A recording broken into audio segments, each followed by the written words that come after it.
Our next speaker, Mert Pöder, is a digital rights activist from Estonia with an academic background in philosophy, teaching, and informatics. He's a former board member at the local branches of Wikimedia and Open Knowledge, and currently at the Internet Society of Estonia. He's going to be telling us about the e-voting experience of the 2023 parliamentary elections in Estonia. Let's give him a warm chaos welcome.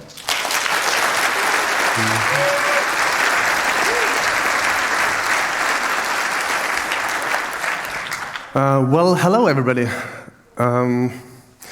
You see, my talk is framed as a question, and I'm not sure if I will answer that to you actually, but maybe you can answer it to me later. But it will be about electronic voting in Estonia, which has been there for 20 years almost, and 13 elections, and 5 of them have been parliamentary elections. So I was an observer at parliamentary elections this year, and I tried to make sense of electronic voting as an observer to observe the processes, basically. So the numbers are not really important here, but electronic voting happens before the actual voting day. You can download an application and cast your vote in a week before the actual election day, which is from the 27th of February to the 4th of March in this case. And the interesting number is actually that 51% of the votes in these parliamentary elections were given electronically. So, which is kind of milestone for Estonia, but we have to see about it. So, observing is not really easy for electronic voting for obvious reasons that you kind of have to see what's happening inside computers. And observers have been present at electronic voting in Estonia all the time, but as it has been about 20 years, observers have kind of lost interest in that, and also the authorities have kind of stripped down the processes to actually observe, and they don't expect somebody to walk in and start really observing, which is what I did. And as you see, I have like kind of not really good things to say about it. It wasn't not successful, actually. It was quite successful, this observing, but it was really a lot of work, a lot of technical work, but also a lot of legal work in the sense of filing complaints and trying to make sense of the answers, trying to socially engineer myself to certain positions to ask something from electoral bodies and so on. So, what is an electronic vote? So here you can see an electronic vote or ballot. Which one it actually is the vote or ballot? This will become important later, but yeah, it's basically encrypted text, which if you decrypt it, you will see something like that. So, and even this kind of view at the electronic vote you usually don't see, because the actual content that you send to a server is hidden behind the voting application that you have to download, that is available for Windows, Mac, and Linux, but it's a closed source application. You download binary and you don't really see inside. So during my observation, I kind of fought my way into seeing these things. So what is this? This is actually pretty simple ballot. It has some details about for what candidate and party is the vote given, but also for which electoral district the candidate is in. And if you're a voter, you are either allowed to vote for one candidate in one district or another.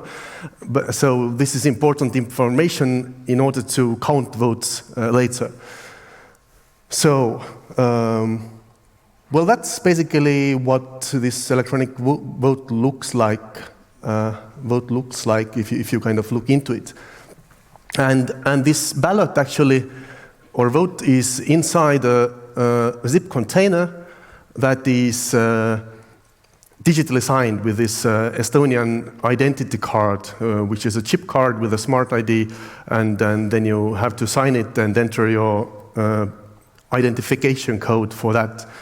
And this is now a view that will be you will be shown if you are a normal voter.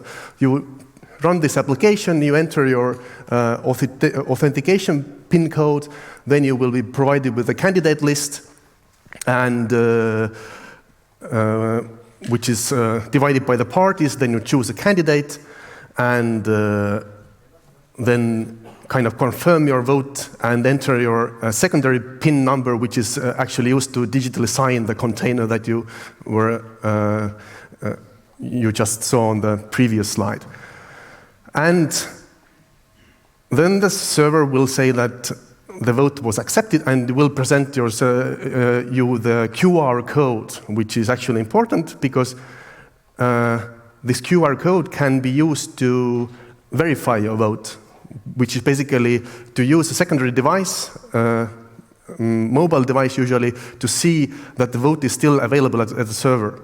So what I did, I replicated this software to download the votes and decrypt them not on this mobile application, but just a normal application, open source code, which is something that provided me a full log of my containers that I submitted as votes. So this is the kind of terminal view of the same thing that you saw before. So it's just a program that you run, you provide it with a QR code, which looked like that, and then you will be able to download this is the right slide, I think. Download the vote from the voting server, and usually the mobile application says who you voted for, like the plain text of the candidate that you voted for. But this special application allows you to download the votes and decrypt them with a key that is available in this QR code, and then you can basically override these limits of verifying your votes, which is usually 3 times in 30 minutes after voting.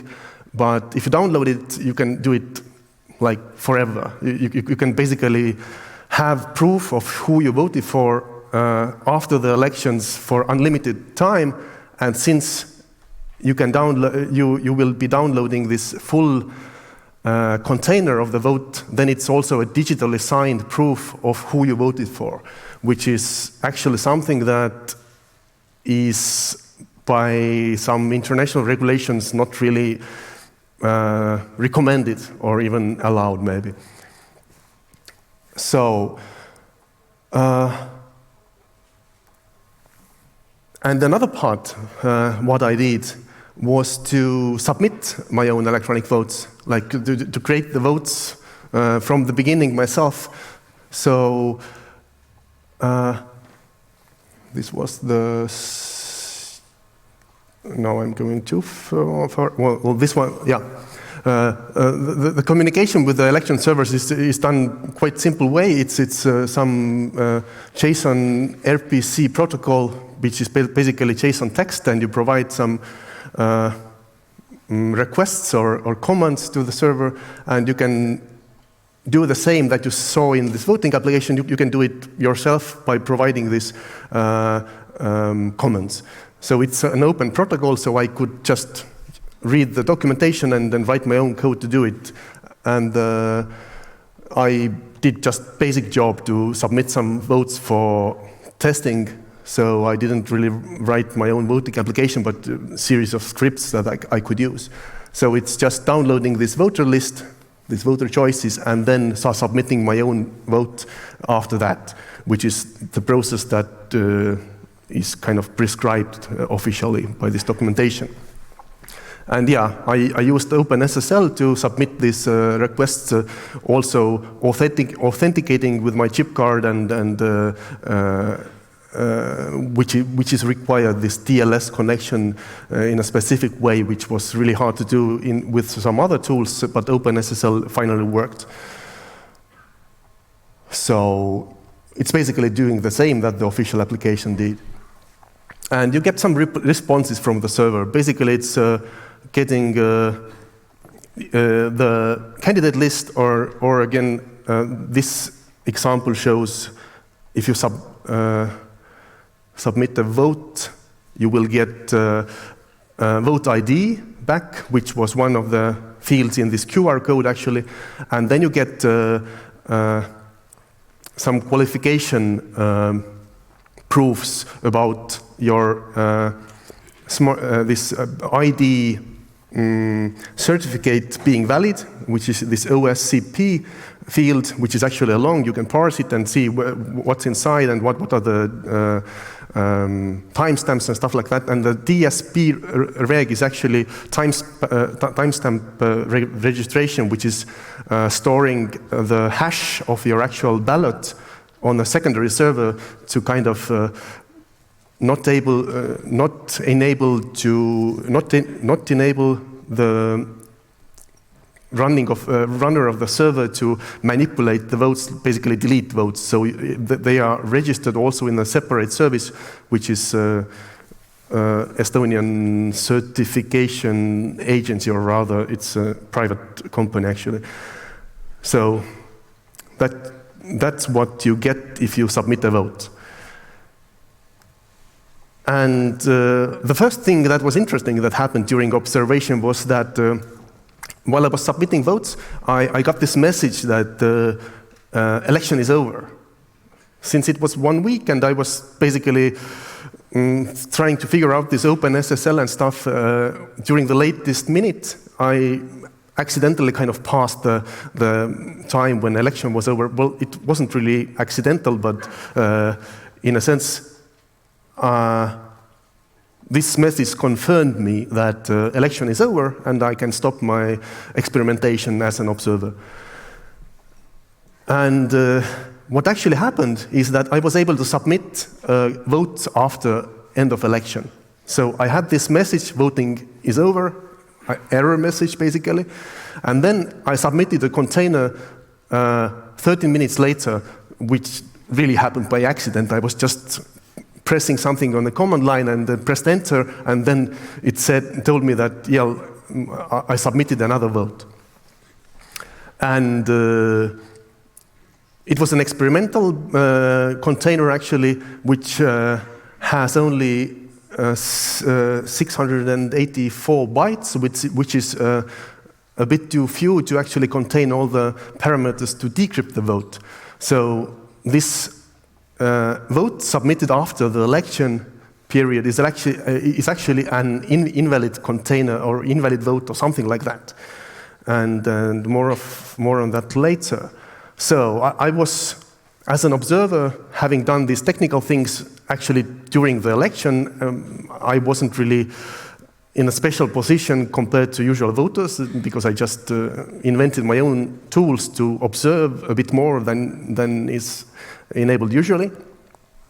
So I wanted to know if my containers that I submitted were actually counted, or which of them actually was counted, because the container submitted after the election should not have been counted, and the other containers had also some peculiarities. For example, this the container sent 30 minutes after the election was over actually had this too short ballot to be decrypted, which I also submitted just before end of the election, and this could have caused some problems to electoral authorities, like how to process that.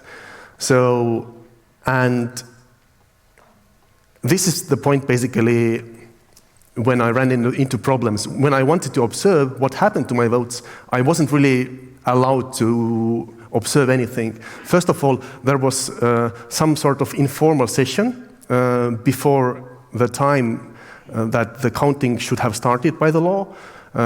It was 3 o'clock at noon, when I was actually on my way to this official counting place where I wanted to be present at this final occasion. And when I reached there, I heard from some people that already during the day, 1 vote was removed as an invalid vote. And so I presumed that since I didn't know that anybody else is experimenting with elections that way, and I presumed that this might be my vote, but as it was just some kind of rumor in the coffee table that the vote was removed because of wrong encryption key, which wasn't the case, so I wanted to really find out what actually happened. So, and but in Estonia we have this official counting, which is on the election day, basically night of the election day, which was presumed by some informal session already for some reason, but after this official voting day, election day counting, we have a second day where all the processes should be kind of repeated so the observers can make sure that everything was done correctly, and there you have more time to ask questions, to kind of do a lot of things. And this is why I presume that on the second day I will get this clarity about my containers that I submitted, which wasn't the case actually. They said that they cannot kind of inspect my containers there because there are some privacy problems involved. They cannot look at my containers even without looking inside. And so I was directed to file a personal data request, which I did, and after 2.5 days, I got a refusal to actually fulfill it. So I was kind of still had no idea what happened, only this rumor from the coffee table that my vote was declared invalid. And then we have, of course, political parties in Estonia, and we have one party that is contesting electronic voting, really. It's the populist conservatives in Estonia. I think probably you have in your own countries also these kind of parties. And they were kind of saying that they don't believe electronic voting results, and because this turnout rised 5%, which was suspicious to them, and since all the new voters were electronic voters, they kind of claimed that they want to observe what happened. Basically, they wanted to do the same thing that me, besides, well, not having this technical groundwork that I did. So since my personal data request was denied, so I basically called up this Conservative People's Party and said that I read from newspaper that you will be having this meeting with the Electoral Commission, and I want to come with you. So they will say, they said like, of course, like we need technical expertise, please come. So I basically socially engineered into this meeting, myself into this meeting with this Conservative Party and the Electoral Committee, and I was provided some logs that the party was given in response to their data request, and I was analyzing these logs during this session. They were discussing something. It was kind of basic that were basic things that were discussed, but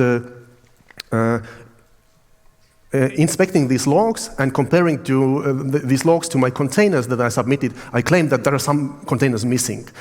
So, and I did it basically at the end of the meeting. So they were kind of nervous. What does this mean? And I was provided some sort of private session to actually then go and see my containers. And that's actually where I got to see the ballot box in a form like they have it. And it had some problems, which I will be mentioning later. But basically, it was a private session to count votes, which is something that is really counterintuitive because according to Estonian law, this counting of the votes is supposed to be a public thing. So everybody could be present. So I was provided a private session in this counting.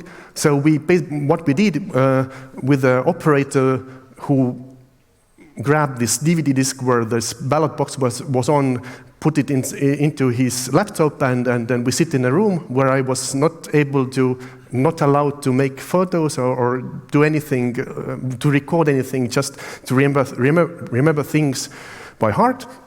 And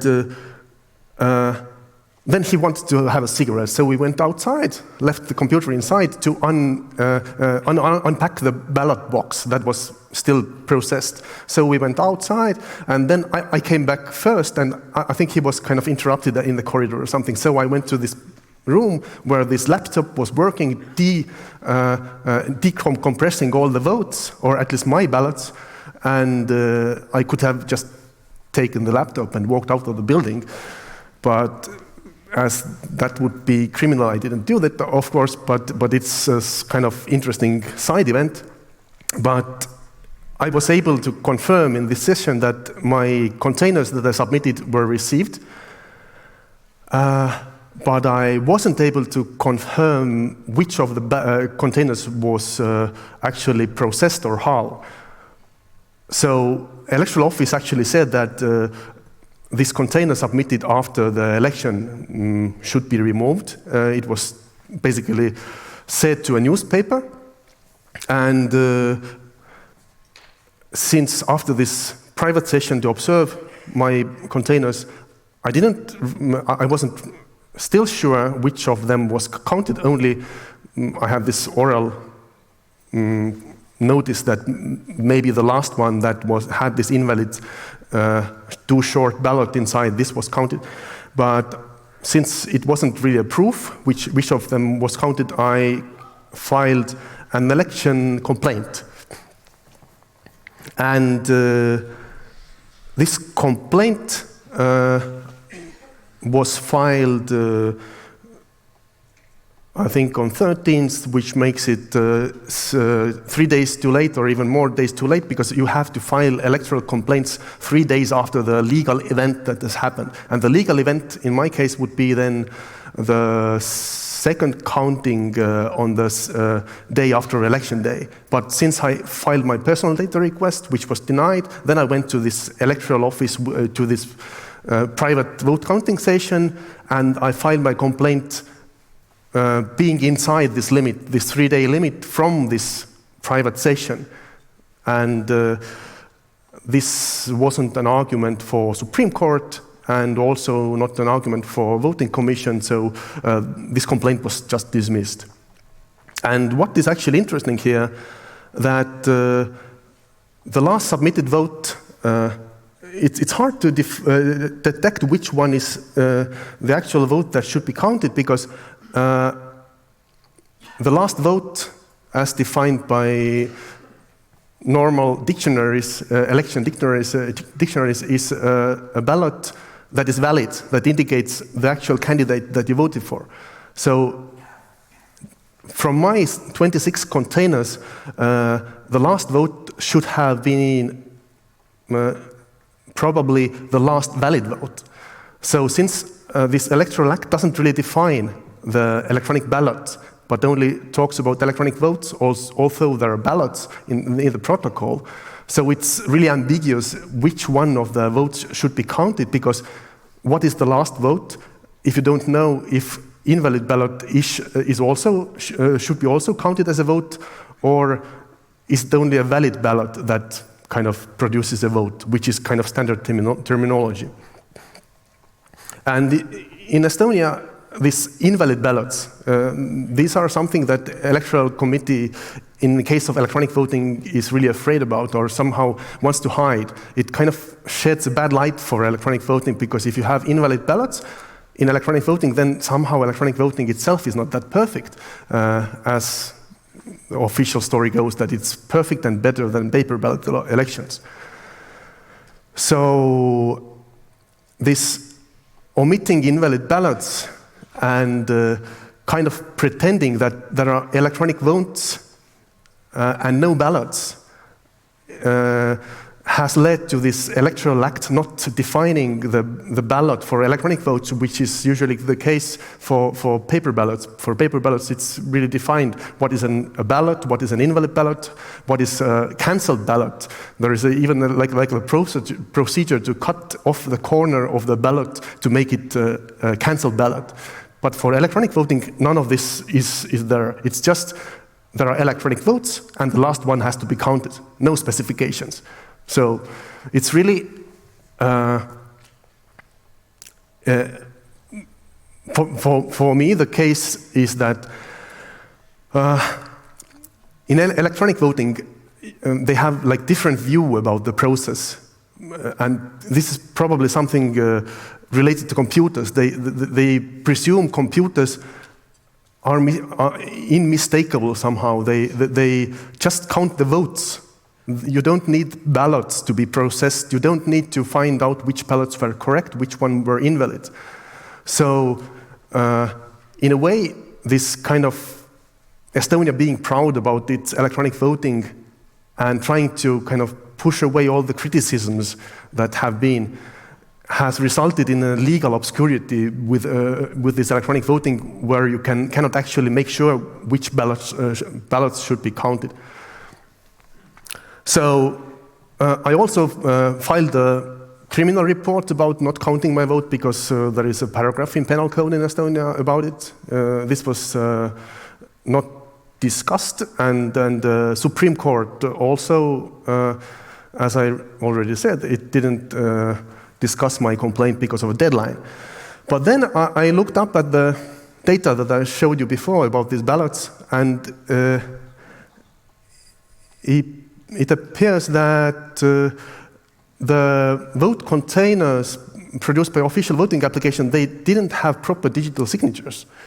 And they displayed, instead of this administrative unit code that you saw in the beginning, it displayed always zeros, like 4 zeros. And signature is not valid, is displayed by the standard application that is used to process these ballots. So this is just a screenshot of one of my votes, and you have also like different tools to make sure that these containers do not actually have valid digital signatures.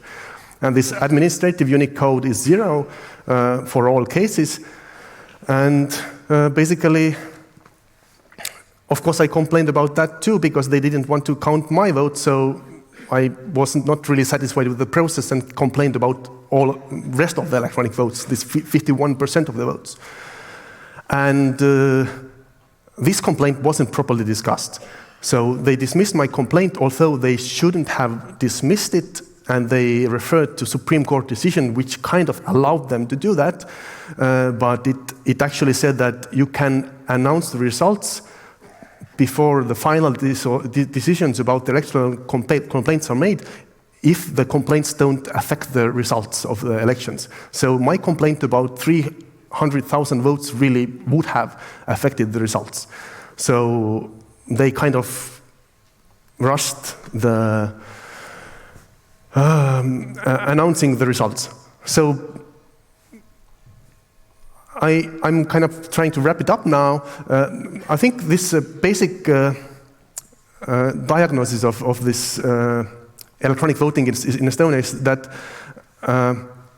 it was introduced way before GDPR, and Estonia wanted to have this ID card introduced because of banking, basically, that you could log into bank and it would be more kind of secure than these password sheets that we had.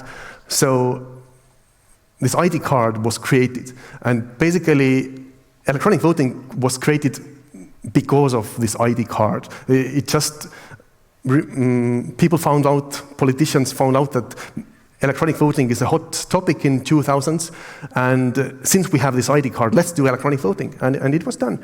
And basically, what I was showing before, downloading the containers, having this digitally signed proofs about who you voted for, this is related to electronic ID card, and kind of wanting to use it even in places where you might not really need to use it, or maybe even shouldn't use it. For example, in election, if you kind of break ballot secrecy, this is a bad thing, and maybe you shouldn't do it. But it's kind of has happened because of ID card creating the procedure for electronic voting that will not honor this ballot secrecy. So there was a petition by electronic voting observers, which is a rare thing as in Estonia, that there is this kind of activism from electoral observers. We made some requests that are still discussed at the Parliament, Constitutional Committee of the Parliament. I don't know what will come from there. Actually, the updates to electronic voting law are also in the Parliament, and none of the problems that I have disclosed here or the things mentioned in this petition are inside this new draft bill. So, yeah, that's kind of it. I think the main point of this talk was actually that it was not really, well, there is this legal part to elections and also this technical part in electronic voting. And it's hard to align them in a good way because technical part is really complicated and legal part is also complicated, but in another way. But if you are a person running the election servers, you have to kind of understand the both subjects. But it seems that they are completely separated in Estonia. So the software invents everything as it does. People are just running the software, not really knowing what the software should do, having these zeros instead of administrative unit lines, having this problem, legal problem. If you don't have a proper digitally signed container of the vote, then legally you don't have an electronic vote. And I think this is the reason why nobody wanted to discuss it, because legally this would have caused invalidating e-voting results in Estonia. And as usual, nobody wants to do this kind of thing. So, and referring back to an older talk from Congress in 2014, it was J. Alex Halderman speaking about electronic voting in Estonia here, and basically indicating similar problems like operational, technical problems, and some client-side, server-side attacks, and so on. So Estonia has tried to improve things, but it seems that improving the processes with cryptography has made it so complicated that the electoral office themselves is not able to run the elections properly. And that's why my kind of observer report ends with a recommendation of taking up this constitutional review of electronic voting in Estonia, because this is something that has been postponed from 2005 when the system was first introduced. And that's it. Thank you.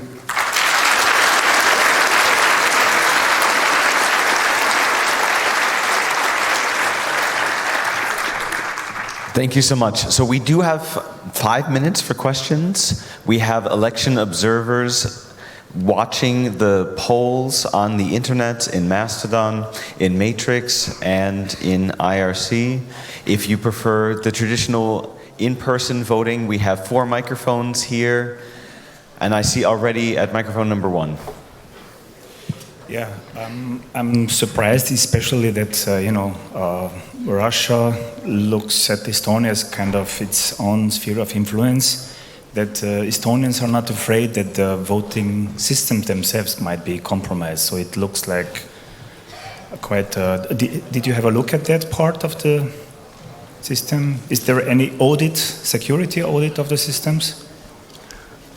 Yes, I think there is at least some kind of audit. I think they have some audits that are not public, but there are some audits that are public.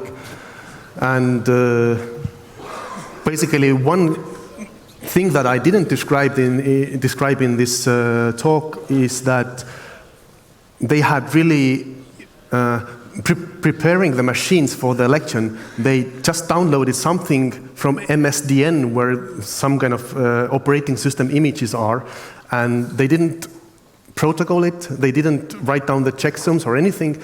And there was another election complaint about it. And when we actually went to see the image that I was provided to look at, and they were explaining that they downloaded it from the source and so on, and it's untouched, then when we ran this image, actually icon of this ID card software was on the desktop, as well as Notepad++ shareware or something. So the procedures are not really there, as also already Professor Halderman observed. I think they have even gotten worse. So I think electoral committee cannot be sure if somebody from the electoral office, somebody, I don't know, like somebody who takes out trash or somebody, or even some Russian agent kind of inserts some malware in the system. It's completely possible to do that because of these lax regulations and the procedures. Can our election observer watching the internet? Does it look to you that the observability of the system is so bad on purpose for like nefarious reasons, or is it just sloppy? It might be a bit on purpose, but it's hard to, it would be just speculating about the purpose. And one of the purposes is to keep the system simple, so you would be able to run it. And another purpose is something that is talked about a lot, is this end-to-end verifiability that is kind of presumed from this kind of voting systems. And Estonia has dismissed the idea for a long time, and some of the cryptographical proofs were introduced in 2013, some of them were introduced in 2017, but they don't cover this system end-to-end from, like, if you look at from this, look at the system from this scientific concept that is used. So the reasoning for not doing that is that then voter could be able to prove who he voted for, which is actually a property of the current system. As I showed, you can download the vote container, you can decrypt it, the container is digitally signed, you can prove who you voted for already in current system.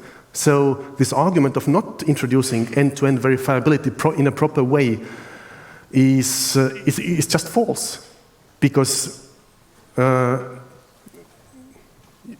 it's kind of really suspicious that they don't want to do it, because this way at least some people would recognize Estonian electronic voting as some kind of good example. Although there might be other problems like this Rube Goldberg's system emerging, but I think it's just either too few people who understand all these different problems of cryptography, legal parts, and also the political and social parts. But then again, it might be somebody trying to keep the system weak, like on purpose, in order to manipulate it. And as elections are really like parties fighting with each other, trying to win and doing almost anything about it, then I cannot rule out that this is something created, this kind of shady manner in order to enable manipulation. So unfortunately, we've run out of time. The polls are closed. All ballots that have not been asked will not be answered unless you find our speaker Mert afterwards, either next to the stage or follow them wherever they end up today. So let's give them another thank you, big warm round of applause.